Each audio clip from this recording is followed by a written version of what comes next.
অগণিত যুগ ধরে হিমালয়ের বুকে মাথা উঁচু করে দাঁড়িয়ে আছে এক মহিমান্বিত পর্বত কৈলাস।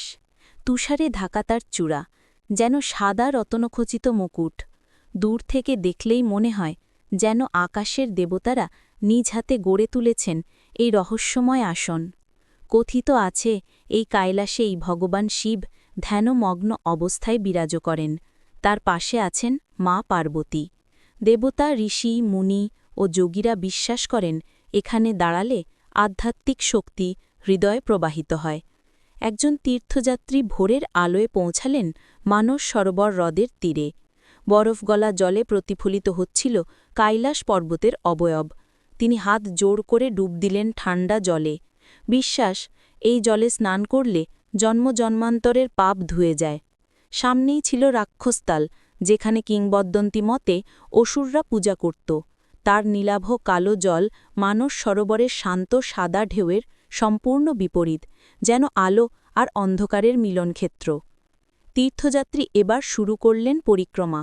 পর্বতের চারপাশে প্রায় 52 কিলোমিটারের পদযাত্রা। পথ ভীষণ দুর্গম, পাথরে ভরা, শীতল বাতাস হাড় কেঁপিয়ে দেয়। তবুও ভক্তের মনে ছিল একটাই বিশ্বাস, প্রতি পদক্ষেপে আমি শিবের দিকে এগোচ্ছি।